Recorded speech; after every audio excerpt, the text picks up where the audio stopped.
Buenos días a todos.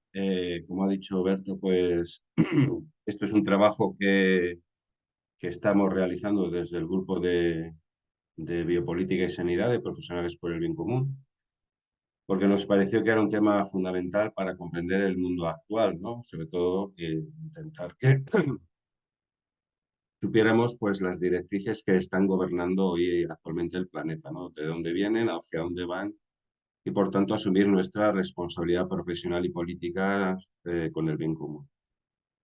Como hay bastante material o bastante materia que tratar, pues que sepáis que esto se va a hacer un libro de ello, un librito, de ediciones Voz de los Sin Voz, que estará para el curso que viene. También se va a seguir profundizando. La idea es, bueno, pues seguir trabajando por lo menos una gran parte de este año todavía en este tema. Vamos a trabajar la Agenda 2050, que también está sobre la mesa, como colofón de este trabajo, y lo presentaremos en el aula Malagón Rovirosa del Movimiento Cultural Cristiano. La presentaremos también un poco los trabajos finales ya este verano en el aula de verano, que tendrá lugar entre el 1 y el 15 de agosto. No me acuerdo exactamente de las fechas, pero bueno, ahí vamos a tener una exposición que va un poco a ir pues cerrando todo este asunto pues de cara pues al libro este que se va a editar, ¿no? Entonces ya todos los detalles y todo eso estarán en el libro.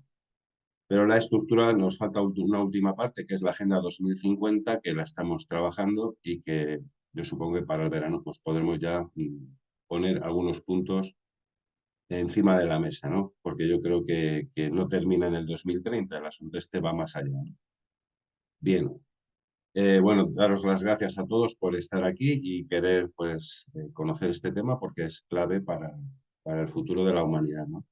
Quisiera empezar con un principio de Santo Tomás de Aquino. Dice la leyenda que Santo Tomás de Aquino, cuando empezaba sus clases allí en la Edad Media, pues ponía una manzana encima de la mesa, ¿no? Un poco para que cayéramos en la cuenta o cayeran en la cuenta a sus alumnos de que iban a hablar de algo real, ¿no? De algo real, ¿no? Y eso es lo que queremos nosotros aquí, trabajar sobre algo real, ¿no? Y voy a poner un hecho, evidentemente, como todo hecho y único hecho que voy a poner encima de la mesa en este momento inicial, ¿no? Es decir, Santo Tomás de Aquino eh, pone encima de la mesa una manzana porque quiere que no nos salgamos de la realidad, ¿no? Evidentemente, la realidad no es solamente material, sino que tiene muchas dimensiones, tiene una componente espiritual evidente, tiene una componente mental, cultural, etcétera, y evidentemente tiene una dimensión material, ¿no? Todas juntas forman la realidad, ¿no? Y encima de la mesa pongo el siguiente hecho, ¿no? En el informe sobre desigualdad mundial del año 2022, se realiza cada 4 años, por tanto todavía no ha salido el siguiente informe. En el 2022, el último, se dice que la renta, a nivel de renta, el 10% más rico del planeta recibe el 52% de los ingresos mundiales. Es decir, el 10% más rico recibe el 52% de los ingresos mundiales, mientras que el 50% más pobre se tiene que repartir el 8,5%. Esto es a nivel de ingreso. A nivel de patrimonio, es decir, de riqueza acumulada, pues el 10% más rico del planeta posee el 76% del patrimonio, mientras que el 50% más pobre posee el 2%.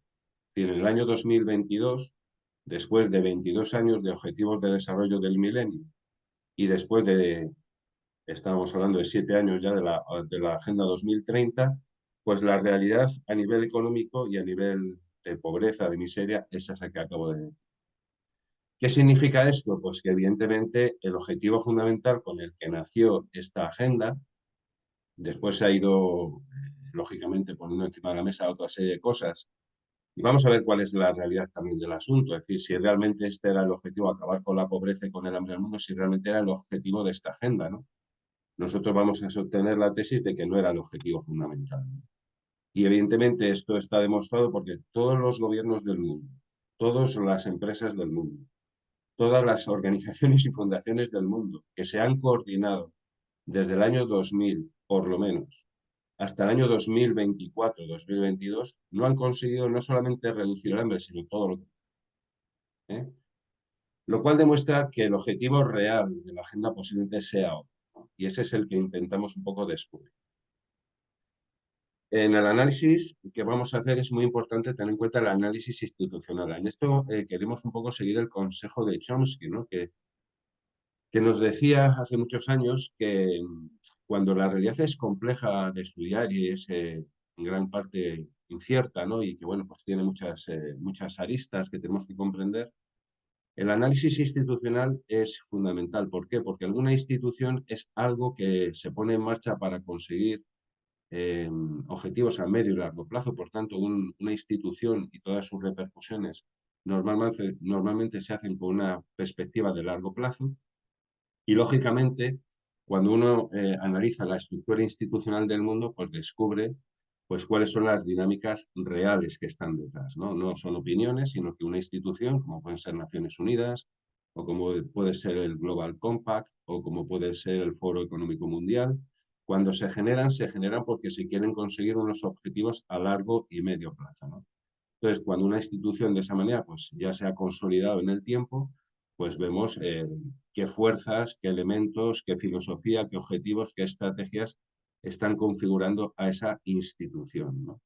No voy a entrar en este detalle, ya entramos en él en un libro anterior que se publicó en Ediciones Modelos sin Voz, que fue el estudio justamente de algo que va a aparecer aquí hoy, que es el Global Compact, pero es imprescindible el análisis institucional a la hora de comprender estos fenómenos. Hacer un análisis de la Agenda 2030 sin entrar en las instituciones, en todas ellas, en las que han formado parte de esta agenda, es una insensatez. Y no son pocos los informes de organizaciones de todo tipo, también organizaciones profesionales, creyentes o católicas, no católicas, etcétera, que prescinden del análisis institucional, como si la Agenda 2030 o los Objetivos de Desarrollo del Milenio hubieran caído del cielo, ¿no? Si no, no, esto tiene una historia, ¿eh? Y entonces, bueno, pues conviene analizarla para comprender exactamente qué es la Agenda 2030 y sobre todo también comprender cómo funciona una institución de estas magnitudes, ¿no? ¿Por qué? Porque una institución, entre otras cosas, pues tiene unos fines formales que normalmente pues suelen ser buenos, ¿no? Pero no pocas instituciones tienen unos fines reales que no coinciden con estos fines formales, ¿no? Y justamente nos encontramos en un caso en el que pues, diferentes organizaciones e instituciones que han puesto en marcha la Agenda 2030 para acabar con la pobreza y la miseria en el mundo, eso serían los fines formales, los fines reales no coinciden. Los fines reales son otros.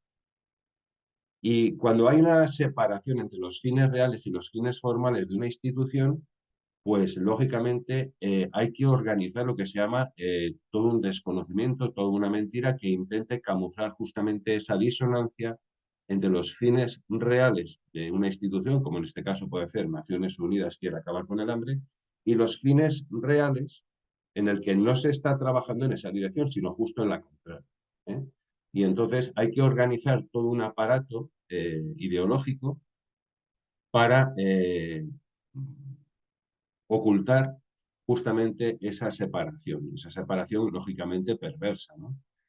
Otro elemento muy importante de la dinámica institucional es que toda institución, y más cuando son instituciones tan potentes como Naciones Unidas o las corporaciones transnacionales o los gobiernos de los estados, estas instituciones tienden a estructurar lo que se llama un campo de acción. Es decir, prácticamente hoy el planeta entero está estructurado, está organizado por las directrices de grandes instituciones, ¿eh? Entonces, no podemos olvidar cómo se está estructurando toda la vida del planeta. Y esto tiene una potencia enorme. O sea, no podemos hoy obviar que cuando Naciones Unidas, las corporaciones multinacionales, los gobiernos, los organismos internacionales deciden hacer algo, eso va a influir en toda la vida del planeta.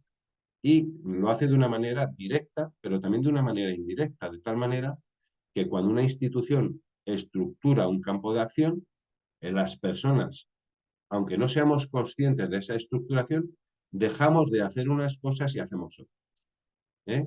Y entonces eso es importantísimo porque se establece una especie de censura en el que si tú te sales de ese campo de estructuración, pues eres un conspiranoico, eres un tío que estás loco, te estás inventando la realidad. No hace falta que el sistema te diga nada. Él ya ha conseguido generar un ambiente, una atmósfera, una estructuración ideológica en la que cuando tú te enfrentas a esa estructuración, prácticamente estás fuera de juego. Esto es muy importante, ¿no? Y lo hemos visto clarísimamente actuando durante la pandemia, cuando pues la gente quiere conocer realmente qué ha pasado, ¿no? Cuál ha sido el origen de la pandemia, cómo se ha gestionado, etcétera, etcétera, etcétera. Entonces, el campo de estructuración institucional de estas instituciones, valga la redundancia, globales, pues abarcan todo el planeta y abarca toda la vida de la gente, ¿no? Y en cuanto tú te quieres salir de ahí, pues automáticamente te dejan fuera de juego. Esto afecta no solamente a las personas, sino que afecta a otras instituciones, ¿eh? Entonces, bueno, pues que lo sepamos que si nos vamos a enfrentar a una institución, a una estructuración institucional que no solamente no quiere acabar con el hambre, sino que lo que está haciendo es perpetuándola, pues lógicamente nos vamos a encontrar con este problema. Y luego, lógicamente, también dentro de esta dinámica institucional, pues tenemos que conocer que unas instituciones a las que nosotros pertenecemos, como pueden ser los estados, como pueden ser sí, los estados, pues bueno, pues nosotros tenemos unos derechos y unos deberes y unos roles, ¿no? Dentro de esta dinámica institucional. Y normalmente estos derechos, estos deberes y estos roles automáticamente quedan tergiversados por estas dinámicas institucionales que ocultan los fines reales y pretenden unos fines y que nos hacen creer que pretenden unos fines formales que son buenos. Entonces, muchas veces te das cuenta pues, que lo que nosotros hemos conocido como democracia, pues ya no es tal democracia, ¿no? Se han metido una serie de dinámicas institucionales que te han privado pues, de conocer la realidad, de obtener la información adecuada, han privado tu capacidad de decisión y de actuación, y eso se ha ido consiguiendo justamente por la proliferación de la mentira, ¿no? De la mentira cultural y de la mentira política, ¿no? Que está en todo esto. Bueno, este es un análisis que nosotros lo solemos aplicar, ya lo aplicamos cuando hicimos el Global Compact, el libro del Global Compact, también lo hemos aplicado cuando hemos trabajado el tema de la pandemia, el libro de los libros de la pandemia X, si recordáis, que publicamos. También los hemos aplicado a otros análisis que hemos hecho sobre las biologías y, por supuesto, lo vamos a aplicar también en este análisis, porque es muy conveniente. ¿Qué te das cuenta? Que generalmente los informes que lees sobre esto adolecen de poder, eh, carecen de esta dimensión, ¿vale? Bien, ¿qué es la Agenda 2030 exactamente? Formalmente hablando. La Agenda 2030 fue aprobada por la Asamblea de las Naciones Unidas el 25 de septiembre de 2015 con el título, no os olvidéis de la dimensión formal, Transformar nuestro mundo, la Agenda 2030 para el desarrollo sostenible. Esta agenda consta de unos 17 objetivos, como ya sabéis, y unas 169 metas que van concretando estos objetivos. Y hay un elemento que es clave en toda esta agenda. Lo digo después cuando no es que hay gente que está en contra de la Agenda 2030, gente que está a favor de la Agenda 2030, hay gente que está parcialmente en contra o a favor de la Agenda 2030. La propia agenda, la propia Declaración de Naciones Unidas que podéis leer en Internet y que nosotros meteremos en gran parte en el libro para que no se tenga que estar rebuscando, pues lógicamente dice que los objetivos y las metas son de carácter integrado e indivisible. Esta es una de las características de los sistemas complejos, que son integrados. Es decir, las partes no son partes aisladas, sino que están conectadas, que están relacionadas. Y el sistema es el todo. Y tú no puedes desgajar una parte y hacerla, aislarla del resto. Eso es una ilusión óptica o una ilusión moral o una ilusión política que pretenden algunos que están a favor de la Agenda 2030 queriendo salvar una parte y rechazando otra. Es decir, el sistema no es ingenuo, el sistema que ha diseñado todo esto no es ingenuo y pues pretende justamente que se trae todo el paquete, ¿no? Es verdad que tú puedes estar en disonancia con alguno de los elementos, sí, pero al final van todos unidos de una forma directa o indirecta. Entonces, ya se han hecho, yo creo que las experiencias suficientes para, bueno, pues saber hacer esto, ¿no? Y hoy prácticamente la agenda ha penetrado los sistemas educativos del planeta, prácticamente gran parte de la población del planeta, mediáticamente, por supuesto. También ha penetrado el sistema sanitario, a nivel general, a nivel global, y por supuesto desde muchos países, etcétera, etcétera, etcétera. Y el hecho de que sea una agenda y no sea otro tipo de instrumento también tiene mucha importancia, porque una agenda exige una temporalización, exige una prioridad, ¿no? Se van marcando prioridades, ¿no? Y aunque lógicamente nosotros vemos la agenda formalmente constituida, pues vemos que la agenda real va por otro sitio. La agenda real va por otro sitio. Vemos que se habla de desarrollo sostenible, pero se habla muy poquito de realmente eliminar el hambre y de las causas del hambre. Hay que tener en cuenta que el origen de todo esto, que fueron los objetivos de desarrollo del milenio, el objetivo fundamental fue acabar con el hambre en el mundo, acabar con la pobreza y con la miseria. Y como hemos puesto en la manzana de la exposición de hoy, eso no solamente no se ha conseguido, sino todo lo contrario, a pesar de que se disponen formalmente o teóricamente con todos los recursos del planeta para hacerlo, lo cual demuestra evidentemente que no es la finalidad real de estas instituciones las más poderosas del mundo, ¿no?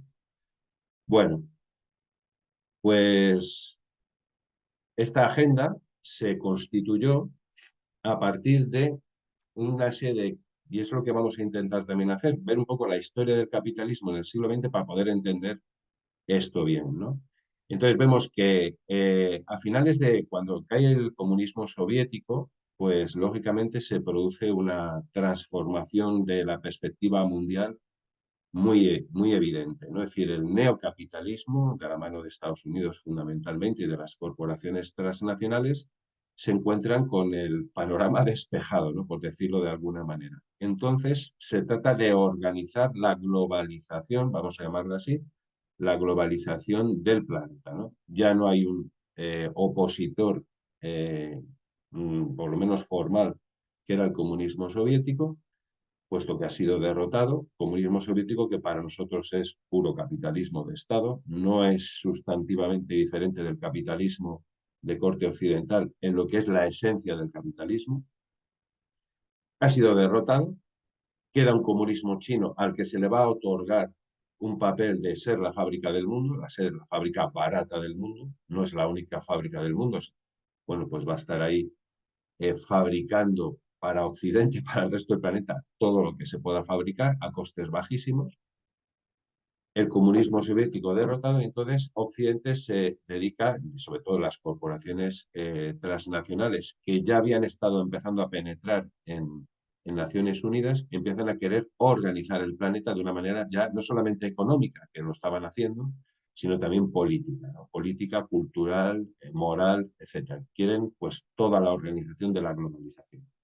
Y Boutros Ghali, entonces secretario general de Naciones Unidas, propone, lógicamente, cuando decimos que Boutros Ghali, el secretario de Naciones Unidas, propone, o que las Naciones Unidas proponen, en realidad, si comprendemos un poco cómo funcionan estos organismos, estas personas pues son lógicamente actores de una compañía de teatro que no dirigen.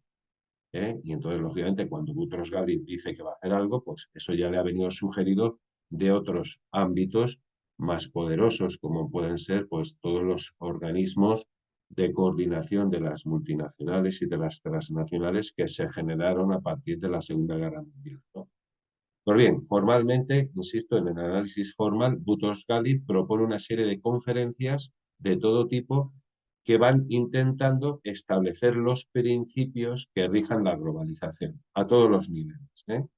Pues educación en 1990, medio ambiente en 1992, derechos humanos en 1993, población en 1994, desarrollo social en 1995, mujer en 1995, el hábitat en 1996, seguridad alimentaria en 1996, y luego se han ido pues jalonando pues a lo largo de todos los años con los aniversarios de estas conferencias, Pekín más 5, Pekín más 10, Pekín más 15, etcétera, etcétera, etcétera.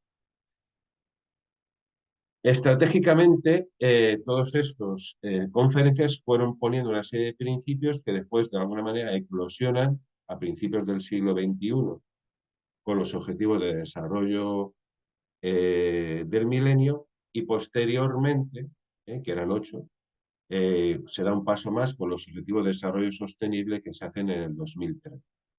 Y esto es un poco el origen formal de todo esto. Si quiere organizar el mundo, pues formalmente para conseguir un mundo mejor, eh, y se siguen una serie de pasos institucionales que, lógicamente, cuando penetras en ellos, te das cuenta quién está gestionando todo esto. Bien, ¿quién promueve la Agenda 2030 dentro de esta Biblia? Pues, en primer lugar, tendríamos que señalar el Foro Económico Mundial, ¿no? El Foro Económico Mundial ya se plantea en 2013, estoy en la Agenda 2030, pero siempre me puedo retrotraer un poco a la Agenda 2000 porque están íntimamente conectadas, ¿no? La primera Agenda 2000, los Objetivos de Desarrollo del Milenio, fue un ensayo, realmente un cambio de estrategia que luego analizaremos más detenidamente, pero ya la Agenda 2030 es una consolidación de la estrategia por objetivo, y ya veremos en qué consiste. Bien, la Agenda post-2015, como se la conocía inicialmente, luego ya, obviamente, 2015-2030 se ha quedado con 2030, pues se lo planteó el Foro Económico Mundial en el año 2013 como una cuestión estratégica, ¿no? Digo, 2013 se lo planteó formalmente, cuando formalmente comunica al mundo el Foro Económico Mundial que la Agenda 2015-2030 es fundamental, ¿no? Y ahí se ponen en marcha una serie de instituciones claves que van a estar trabajando en el diseño de esta agenda, ¿no? De objetivos, etcétera, etcétera, ¿no? Bien, pues ahí tenemos la Red de Soluciones del Desarrollo Sostenible, que es un grupo de trabajo de Naciones Unidas que se trata de aportar las soluciones técnicas al desarrollo sostenible, concepto clave, que no vamos a entrar en todas las cosas porque es imposible, pero claro, son palabras fundamentales. También está otro grupo de trabajo, que es el grupo de personas eminentes de alto nivel, que son las que gestionan de alguna manera a alto nivel político pues la implementación de esta agenda, pues ahí están presidentes de gobierno, etcétera, etcétera. Después hay personas de fundaciones privadas, lo que actualmente se llaman las partes interesadas. Las partes interesadas podríamos ser cada uno de nosotros, pero para ser parte interesada de todos estos procesos, pues hay que tener unos cuantos millones en la cuenta corriente, ¿no? Y un poder político que solamente gente como Bill Gates, Turner o los Rockefeller o cualquier otra de las grandes instituciones o fundaciones internacionales, pues es lo que se llaman partes interesadas, ¿no? Que son organizaciones privadas del neocapitalismo. Cuando se habla de sociedad civil, muchas veces yo le añado sociedad civil capitalista, porque sociedad civil también sería la asociación de vecinos de mi barrio, pero creo que no podemos participar de estas deliberaciones de Naciones Unidas. ¿Quién puede participar dentro de las deliberaciones de Naciones Unidas? Pues las organizaciones, por supuesto, públicas, gobiernos, etcétera, las corporaciones transnacionales y después las grandes fundaciones y organizaciones no gubernamentales financiadas por el propio capitalismo, ¿no? En este inicio de la Agenda 2030 también están pues, una parte importante que es las grandes organizaciones empresariales mundiales, ¿no? Lo que sería pues, una confederación, la WWBCSD, bueno, es un nombre que significa pues, el Consejo Mundial de Organizaciones Empresariales para el Desarrollo Sostenible, ¿no? Sería su traducción. Y es la que realmente está gestionando en estos momentos, participó en la gestión de la Agenda 2030, pero está trabajando fundamentalmente desde el inicio, desde 2015, está trabajando en la Agenda 2050. Ahí están las grandes organizaciones empresariales del mundo, que son las que poco a poco, de la mano de un tal Peter Baker, que es ya una figura, vamos, legendaria, porque lleva incrustado en estas organizaciones prácticamente desde hace 20 años, y son ejecutivos de empresas multinacionales cuyo cometido básicamente es gestionar todo esto. Y por supuesto estaban Naciones Unidas en aquella época, Ban Ki-moon, el secretario general. El objetivo fundamental era generar una nueva gobernanza mundial. Una nueva gobernanza mundial ya no es tanto acabar con el hambre, sino gestionar una gobernanza mundial que, con la excusa de acabar con el hambre y los desafíos de la globalización, bueno, pues alterara la estructura institucional del mundo. Y ese es el objetivo. Entonces, la estructura institucional del mundo, que hoy en estos momentos está tambaleándose, pero en aquella época, en plena fortaleza de la gobernanza neoliberal, pues creían que podían acabar con la historia, como bien se nos dijo, pues tenía como un trípode. Por un lado estaban las grandes corporaciones transnacionales, que son las que realmente, coordinadas a través del Foro Económico Mundial, a través de la Comisión Trilateral, a través del Club Bilderberg, etcétera, etcétera, etcétera, pues son las que realmente gestionan el planeta, ¿no? Y luego tenían dos, vamos a decir, dos apoyos fundamentales. Por un lado, los gobiernos y los gobiernos de los países, de las naciones-estado y los organismos internacionales, que eran la dimensión política, ejecutiva política de las decisiones de estas grandes corporaciones, no solamente americanas y europeas, también había de otros países, pero fundamentalmente americanas y europeas, los gobiernos y los organismos internacionales que tendrían que legalizar estas decisiones, y por otro lado estaba la sociedad civil capitalista que tendría que legitimar ¿eh? mediante las ideologías propias, en este caso las bioideologías que intentaremos mencionar, pues intentaban legitimar las decisiones que el poder político iba a tomar, decisiones que previamente se habían tomado en el gran staff mundial de las grandes corporaciones multinacionales. Este trípode, pues, más o menos ha intentado funcionar durante bastante tiempo.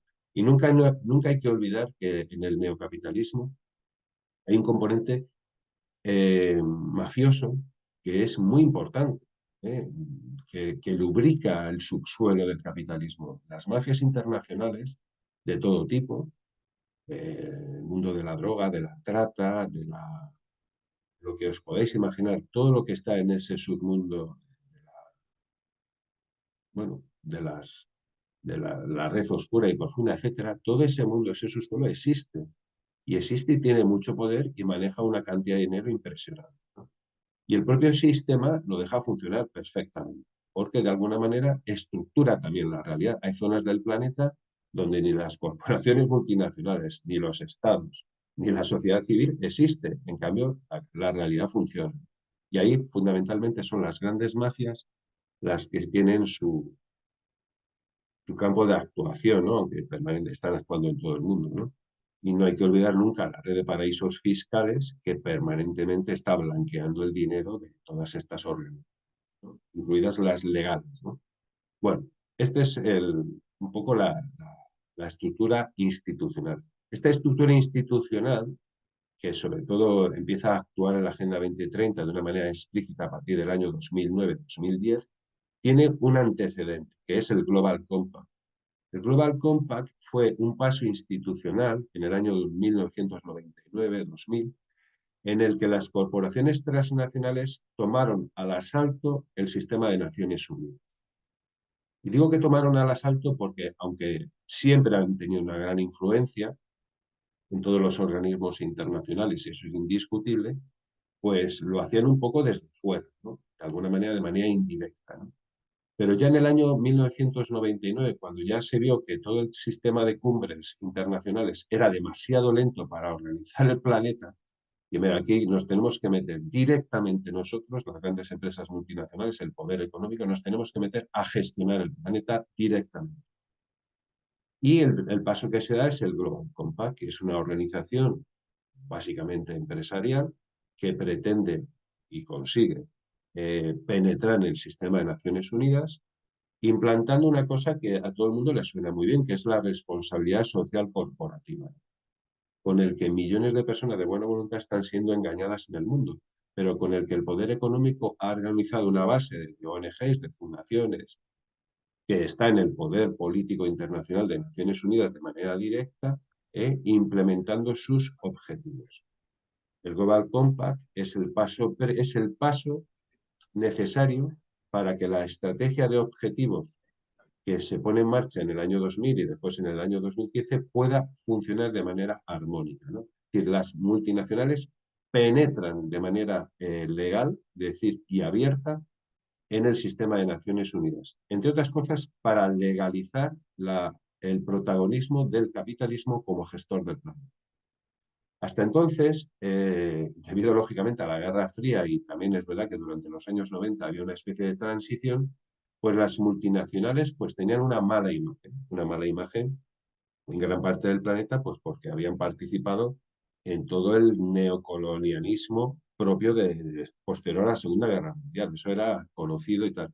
De hecho, hay una declaración, la Declaración de Berna del año 1978, en la que se denuncia justamente ya el intento de penetración de las multinacionales en el sistema de Naciones Unidas, intentando sobre todo, el objetivo fundamental era desregular todo el derecho internacional que podía restringir su la ejecución de sus decisiones. Para los directivos de las grandes empresas multinacionales del capitalismo, no hay que olvidar tampoco los grandes organismos del sistema, Fondo Monetario Internacional, Banco Mundial, etcétera, que se pusieron después de la Segunda Guerra Mundial y que trabajaban coordinadamente con ellos, pues básicamente el derecho internacional era un problema, aunque han hecho también por los estados y los gobiernos, muchas veces condicionados por la influencia de estas empresas multinacionales. Lo que sí es cierto es que es mejor no tener ninguna regulación que tener, aunque sea poco. Y eso es lo que se ha conseguido finalmente, ¿no? Con toda la estrategia de objetivos, que prácticamente no haya ningún tipo de regulación internacional que pueda constreñir las decisiones de las empresas multinacionales. Y los directivos de las empresas multinacionales, cuando se les preguntaba en esta época qué entendía por globalización, justamente lo que decían era esto, es decir, que yo pueda manejarme, moverme por el planeta sin ningún tipo de impedimento a lo que yo decida hacer. Eso no significa que otras personas y otras instituciones lo puedan hacer, pero la globalización neocapitalista es lo que quería y así se ha intentado, ¿no? Bien, el Global Compact no solamente era una organización que penetró en Naciones Unidas con las grandes empresas. Cuando se lanzó en julio de 2000, del año 2000, pues son 44 transnacionales en las que participan. Imaginaos todas las grandes empresas transnacionales del mundo, las 5 asociaciones patronales que en ese momento funcionaban, 9 grandes ONGs y, por supuesto, la Confederación Internacional de Organizaciones Sindicales, ¿no? Y también la socialdemocracia, a través de su rama sindical, pues podía penetrar también en esta estructura, ¿no? Posteriormente, bueno, y podían ser, al, dentro del Global Compact, podían pertenecer cualquier organización. Simplemente te tenías que adscribir a los principios del Global Compact, que también los meteremos en el libro para que lo veáis. Era todo muy formalmente precioso, ¿no? Pero fundamentalmente lo que querían, y además lo reconocen ellos en su Declaración de Naciones Unidas de esta época, del año 2000, dice que una de las ventajas de pertenecer al Global Compact era justamente tener acceso al entorno mundial en el que actúan las Naciones Unidas, estoy leyendo literalmente, y a su poder de convocatoria ante los gobiernos, las empresas, las organizaciones laborales, la sociedad civil, etc. ¿Eh? Ahí han pertenecido al Global Compact organizaciones de todo tipo y sigue funcionando. O sea, es una estructura que sigue funcionando con esto de la responsabilidad social corporativa, que es una de las gestoras fundamentales de los objetivos, ¿no?, de desarrollo sostenible. Pero ahí han estado participando en esta estructura ultracapitalista, con buena intención, supongo, pues importantes organizaciones católicas, ¿eh? Que gracias a Dios se van bajando del barco este. Bien, cuando nosotros hicimos este trabajo, pues lo denunciamos lógicamente, que una organización que estuviera a favor de los empobrecidos, que estuviera a favor del hambre, pues lógicamente no podía, a favor del hambre, a favor de la lucha contra el hambre, no podía pertenecer a, al Global Compact. Bien, posteriormente se crea el Global Compact Lead, que ya es una selección de las organizaciones, de las empresas fundamentalmente, que, que más potentes del Global Compact, ¿no?, que son las que realmente mandan. Y entonces todas las demás asociaciones pertenecen a una especie de red, ¿no?, de colaboradores. Bien, la estrategia de los Objetivos de Desarrollo Sostenible fue, por tanto, diseñada explícitamente por el Foro Económico Mundial desde el año 2009, que hay un documento que se llama Rediseño Global, que se publica en el año 2010, desde estos niveles que hemos mencionado antes. Está por un lado el grupo de alto nivel, grupo político, el Global Compact, grupo económico que penetra en Naciones Unidas e instaura toda la filosofía de la responsabilidad social corporativa, la red de soluciones de desarrollo sostenible, que era como la parte académica, que hay un sujeto que se llama Jeffrey Sachs, que pertenecía a la Administración Académica Norteamericana, también pertenece a la Academia del Vaticano, es el pope intelectual del desarrollo sostenible, ¿no? Asesor también de la transición rusa, de Boris Yeltsin, de Gorbachev, etcétera, etcétera.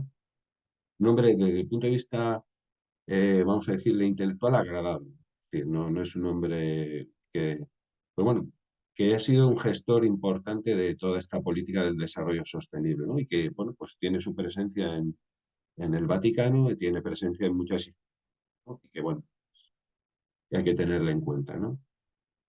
Después está también, en menor medida, el grupo de trabajo abierto o el foro de políticas de alto nivel, ¿no?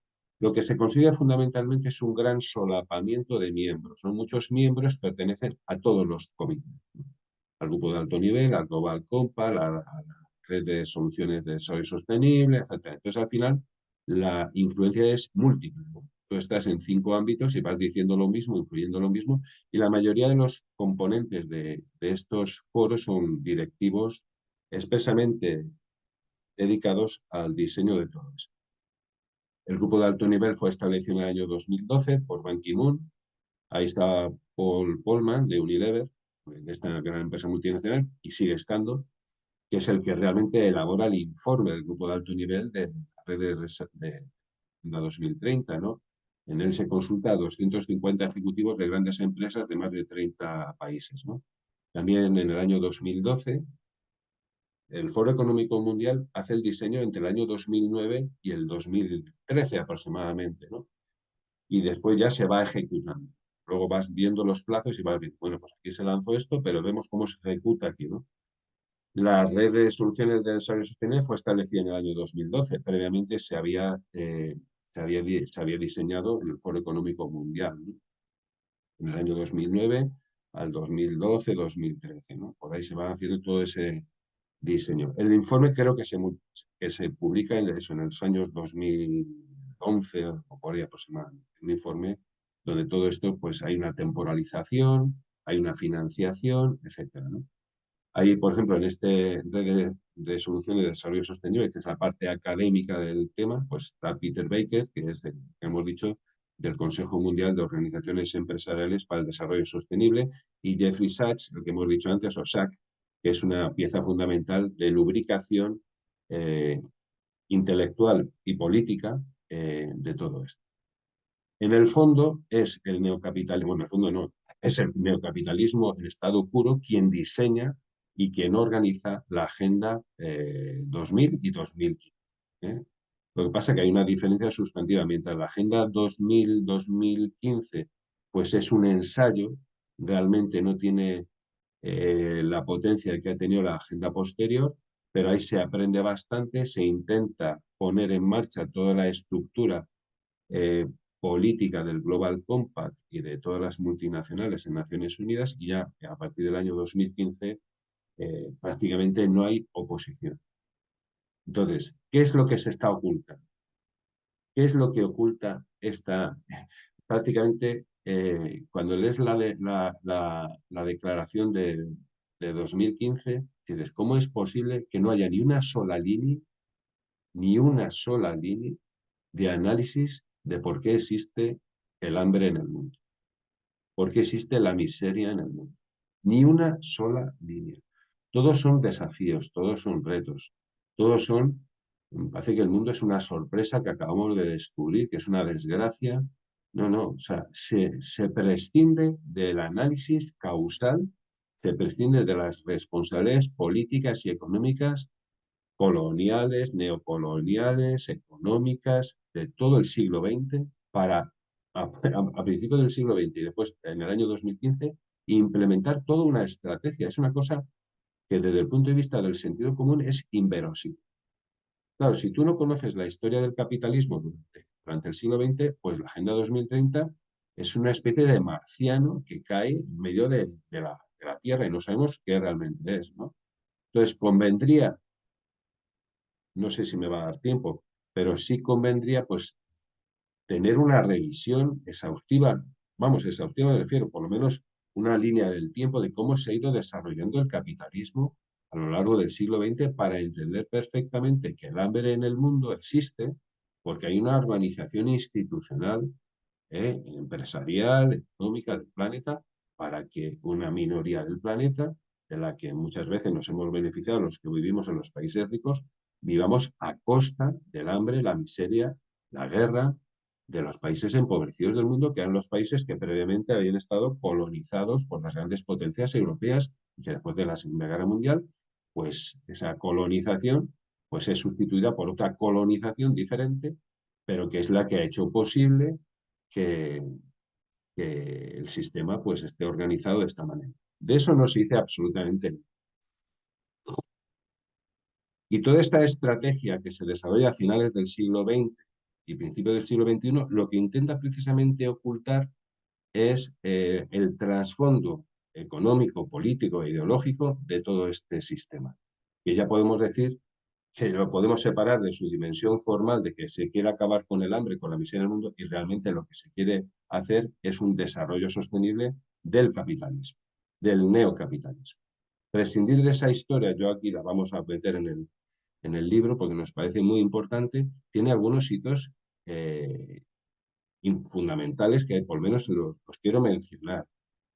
En primer lugar, el papel de las bioideologías. Por supuesto, la esencia del capitalismo. Aquí muchos amigos nuestros, muchos hermanos nuestros, pues que son, bueno, pues creyentes o que tienen una buena voluntad a la hora de participar de la Agenda 2030, deben asimilar esta realidad, porque si uno la asimila es muy difícil apoyar esta agenda, mediamente justificada. Incluso si uno está en contra, analizarla adecuadamente. Yo he leído informes de organizaciones que están en contra de la Agenda 2030 que prescinden de este análisis histórico del capitalismo en el siglo XX, lo cual te hace ver que no se pueden enfrentar a este monstruo, ¿no? Porque participan de él de alguna manera al participar de la mentira y de la ausencia de análisis que está promoviendo, ¿no? Entonces, en primer lugar, el planteamiento de las bioideologías, que, como dicen algunos, dicen, los nazis perdieron la guerra pero ganaron la paz, ¿no?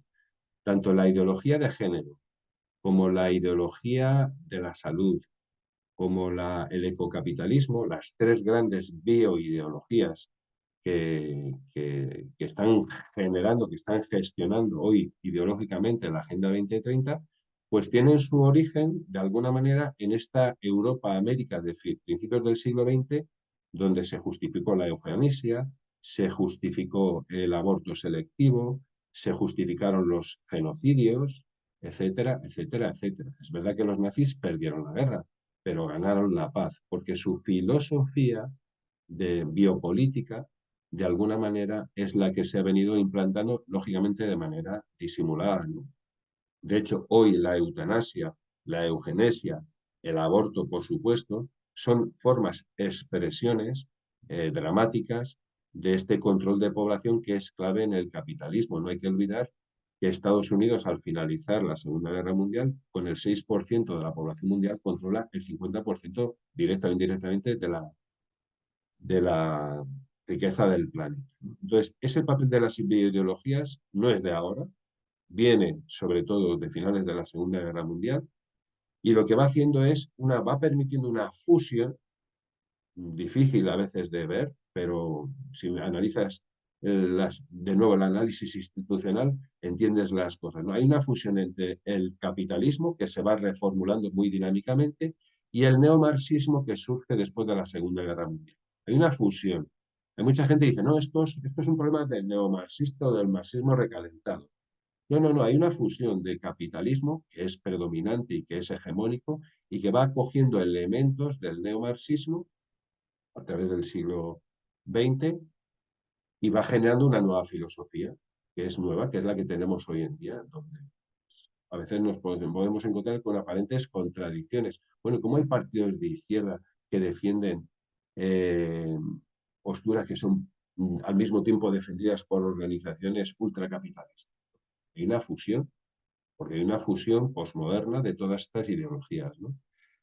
La demostración de esto es quién financió ¿quién financió en Estados Unidos la implementación de todas estas filosofías neomarxistas? Pues fue la Fundación Rockefeller. La misma que forma el personal sanitario a nivel mundial durante décadas para luego encontrarnos en la pandemia con un personal sanitario mundial financiado por la Fundación Rockefeller. La Fundación Rockefeller ha estado detrás de un montón de cosas que han permitido toda esta evolución. La Revolución de Mayo del 68, de alguna manera, es el paradigma justamente de esta fusión entre capitalismo, individualista, materialista, etcétera, y neomarxismo, ¿no? Y en este telón de fondo, pues la socialdemocracia y la democracia cristiana, pues han sido los talleres de reparación política y económica del capitalismo. Por eso son actualmente, pues, están en decadencia, evidentemente, pero no hay que olvidar su papel. El comunismo soviético, que en el fondo era un capitalismo, pues lógicamente fue derrotado, pero quedó el comunismo chino que lógicamente después de haber sido dejado a ser la fábrica del mundo, hoy está asumiendo un nuevo papel en el que no podemos entrar, pero bueno, ahí está de una manera clave, ¿no? El tema de las cumbres internacionales, que dijimos era una estrategia demasiado lenta, demasiada oposición. Todavía en la Guerra Fría pues había muchos movimientos de izquierda en el mundo que criticaban al capitalismo. Muchos gobiernos no encajaban la filosofía occidental de las bioideologías, de género, del ecocapitalismo, de la ideología de la salud, clave para los derechos sexuales y reproductivos. Y al final pues se va implementando esta estrategia de objetivos al mismo tiempo que el capitalismo se hace con el poder político de las Naciones Unidas, y de una manera totalmente abierta, ¿no? Y es lo que en el momento en que nos estamos encontrando ahora mismo, nos estamos encontrando con una revolución biotecnológica de alcance prácticamente inimaginable, una financiarización de la economía y un capitalismo de la vigilancia que es otra fase distinta en esta visión global del mundo, ¿no? En el que nos encontramos y que desde la que se está preparando la Agenda 2050. No hay que olvidarlo, la Agenda 2030 está a punto de finalizar, pero ya se está preparando desde hace 20 años la Agenda 2050 y en esa Agenda 2050, donde como he dicho antes, las organizaciones empresariales mundiales están yendo a la cabeza en el diseño, prácticamente el capitalismo no tiene oposición. El capitalismo ha conseguido en estos 24 años del siglo XXI pasar de ser el problema del hambre en el mundo, el problema de la injusticia, el responsable, esa filosofía de finales del siglo XX propia de la Guerra Fría en una dialéctica izquierda-derecha, comunismo-capitalismo, eso ha sido borrado prácticamente y hoy el capitalismo ya fusionado con el neomarxismo, con estos principios del neomarxismo, pues ha conseguido que prácticamente ha dejado de ser el problema y hoy es la solución. O sea, hoy nadie se plantea en nada en el mundo que no sea mediante la filosofía neocapitalista, que lógicamente ya es declaradamente totalitaria, porque no tiene prácticamente oposición, sea capitalismo chino, sea capitalismo mafioso, sea capitalismo occidental, hay una convergencia filosófica de fondo. Lógicamente hay una guerra por el poder, eso no hay que olvidar, el poder tiene unas dinámicas propias, no es el poder o es coordinado porque las potencias tienen una fuerza semejante o tiende a que alguien domine, ¿no? Y en esa batalla está el asunto hoy en día. Pero la Agenda 2050 va a ser, lógicamente, mucho más dura, mucho más radical que, que la Agenda 2000 y la 2030, ¿no? Porque hay un proceso creciente y ahí tenemos que ver pues, la carta que anualmente hace el CEO, el director ejecutivo de BlackRock, que es el fondo de inversiones más importante del mundo, donde él va directamente diciendo lo que hay que hacer, ¿eh?, a las grandes empresas que participan de ese fondo, ¿no? Bueno, pues vamos terminando. ¿Qué ha supuesto hoy estratégicamente, y con esto termino, lo voy a enumerar, la estrategia de objetivos de desarrollo sostenible que ya ha conseguido este fin, ¿no? Pues Ha conseguido limpiar, es un cambio de estrategia clarísimamente respecto al siglo XX, a finales del siglo XX. El capitalismo ha conseguido penetrar en Naciones Unidas, ha conseguido legitimarse y legalizarse de alguna manera en su poder político, y lo estamos viendo, ¿no? Hoy lo estamos viendo a todos los niveles, como los gobiernos, los partidos políticos, en su inmensa mayoría, están a las órdenes de las directrices que emanan de los organismos internacionales previamente tomados por estas corporaciones transnacionales. Y repito que, aunque la mayoría son occidentales, el papel de las multinacionales chinas o de otros países musulmanes, por ejemplo, de Qatar, etcétera, no es nada desdeñable, ¿no? Lo que hemos dicho, no hay un análisis causal de por qué existe el hambre en el mundo. Fijaos, no hay un análisis causal, por supuesto, porque se intenta ocultar, pero esa ocultación está siendo avalada por muchas organizaciones que dicen luchar contra el hambre y que están luchando por defenderse de un globalismo anticristiano. O sea, hay que entrar en el análisis del neocapitalismo para saber cómo funciona. Ocultarlo es una negligencia por lo menos, ¿no? Y eso es lo que pretende esta estrategia, ocultar las causas y los responsables. No hay ni una sola línea de análisis de por qué existe el hambre en el mundo, ni en la declaración del 2015, ni en los informes que yo actualmente he leído en contra y a favor de la Agenda 2030. Es como si el hambre, la miseria, la explotación, el dominio del capital sobre el trabajo fuera una desgracia natural que ni siquiera se menciona, ¿no?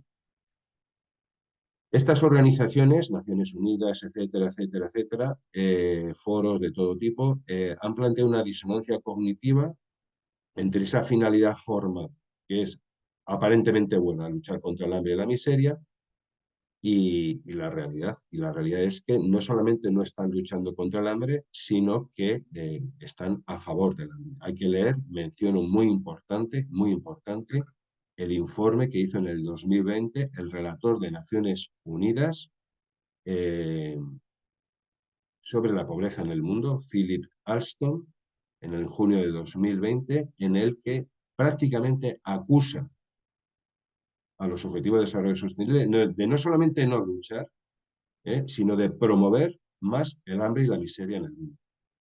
Este hombre, que no es ningún revolucionario, hace un informe, también lo meteremos en el libro, donde va demostrando los criterios que se han seguido para juzgar si existe o no existe hambre en el mundo, y se van viendo cómo esos criterios, que son los del Banco Mundial, no solamente no se han modificado una línea, sino todo lo contrario. Se han seguido utilizando para justificar que va disminuyendo el hambre en el mundo, cuando él dice y afirma que es justo lo contrario. No solamente no ha disminuido, sino que ha aumentado.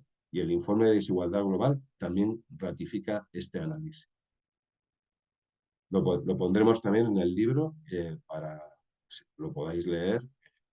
Y también hace una cosa muy interesante, hace una revisión, hace una serie de propuestas para luchar contra el hambre en el mundo, que bueno, en parte me parecen interesantes de cara a un debate político serio. Bien, lógicamente esta disonancia cognitiva entre la finalidad formal buena y la finalidad real mala de estas organizaciones y de toda esta política, pues lleva necesariamente, según el análisis institucional más evidente, a la organización del desconocimiento y de la mentira. Todo lo que rodea la Agenda 2030 desde el punto de vista del poder es absolutamente mentira. Y desde ahí se está promoviendo, organizando y sistematizando la mentira.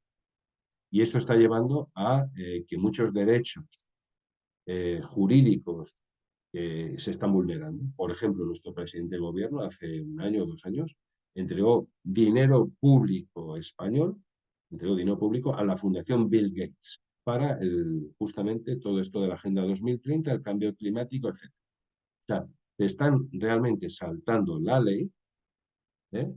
La ley por lo menos, obviamente el juego legal lo permita, pero desde luego es absolutamente inmoral que una organización privada de muy dudosa actuación reciba discrecionalmente fondos de un gobierno.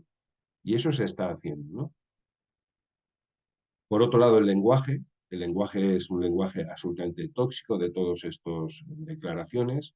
No hay causas, no hay responsables, todos son desafíos, retos que vienen de la nada. Los objetivos, como hemos dicho al principio, son objetivos que no se pueden analizar individualmente, los nuevos derechos sexuales y reproductivos, pues y el desarrollo sostenible van de la mano, etcétera, etcétera, no se pueden separar, etcétera, ¿no? Por tanto, su seguimiento y su implantación siempre es orgánica, no lo olvidemos. No se pueden seleccionar unos, uno no se puede autoengañar diciendo, no, yo voy a luchar contra este y contra este no, o sí. O sea, la política es la política y uno se puede inventar otras formas de actuación, pero las estrategias son contundentes, ¿no?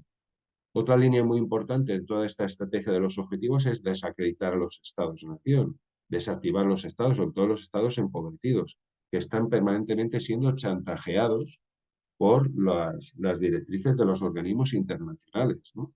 Y por otro lado, también se están desacreditando a los países menos pobres, en el sentido de que, bueno, hoy prácticamente hay un discurso de que el Estado está incapacitado para gestionar cualquier problema global. Entonces se necesitan alianzas público-privadas al margen de cualquier regulación, por supuesto, al margen de cualquier control democrático, que realmente son las que pueden gestionar estos grandes desafíos y retos, etc. Es toda una estrategia para eliminar la estructura política del Estado, que es la que actualmente tenemos, buena o mala es la que tenemos, para implementar unas estructuras de globalización absolutamente fuera de control democrático y, por supuesto, fuera de cualquier transparencia, ¿no? Y sobre todo, otro elemento muy importante de esta estrategia es la de agilizar los procesos políticos para implementar las decisiones. O sea, se trata aquí de que desde arriba, prácticamente a la base, no haya ninguna oposición de tipo legal para que se tome una determinación en el vértice y se implemente en la escuela del pueblo tal de tal sitio. Ya estamos viendo cómo el sistema sanitario y el sistema educativo en prácticamente los países occidentales está totalmente tomado y secuestrado por esta agenda. Luego, los organismos internacionales están totalmente secuestrados, ¿eh? Primero se les ha quitado cualquier tipo de financiación pública, se les ha puesto en manos de la financiación privada y prácticamente desde ahí, pues todo es un chantaje que se manifiesta en unos falsos consensos con carácter, eso sí, vinculante, ¿no? Y ahí podemos ver la Organización Mundial de la Salud, pues que es el paradigma de todo esto. No hay que olvidar que la ideología de la salud, no nos da tiempo a hablar de todo, pero es una ideología fundamental para implementar el aborto, para implementar la eutanasia, para implementar la eugenesia y también para el control político de las poblaciones, como se ha podido ver durante la pandemia. Por supuesto, el protagonismo de la sociedad civil capitalista, del que hemos visto antes. O sea, el pueblo no es el pueblo, o sea, la sociedad civil no es el pueblo. El pueblo es otra cosa. La sociedad civil de la que se habla muchas veces con inconsciencia es el poder social del capitalismo, de las grandes fundaciones. Y una de las consecuencias, sí, ya termino, y una de las consecuencias más importantes de mi punto de vista es, por un lado, que se ha lavado la cara al sistema financiero internacional. Esto ha sido una de las concreciones más importantes de la estrategia de objetivos, es que la crisis del 2008 se ha taponado, o sea, del 2008 al 2015 se tapó, se echó tierra encima a responsabilidades del Fondo Monetario Internacional y del Banco Mundial en relación a la crisis financiera. Eso yo creo que ha sido gravísimo. No se ha modificado nada el sistema fiscal internacional, nada, absolutamente nada, después de esa crisis. Y aquí la estrategia esta fue muy importante para taparlo. Y otra de las cosas que me parece importante señalar es que esta agenda ha servido para el control del sistema universitario a nivel mundial. Prácticamente no se estudia nada que no esté a favor de esta agenda, digo, a nivel universitario, ¿no? Otro elemento clave ha sido la incorporación de la izquierda posmoderna a la gestión biopolítica de toda esta agenda, que ha quedado demostrado en España, cosa que no podía hacer la derecha política. La derecha política ha quedado para gestionar la parte económica, pero la izquierda política posmoderna ha quedado para gestionar la parte biopolítica y las dos trabajan sincronizadamente, ¿eh? Cuando le toca gobernar a una, modifica lo que le toca a ella, cuando le toca gobernar a la otra, modifícalo. Así sucesivamente. Y este es el panorama de la, bueno, nos quedan cosas por comentar, lógicamente, pero bueno, este es a grandes rasgos un poco la estructura de la estrategia de la Agenda 2030 en relación al momento actual. Bueno, lo dejo aquí.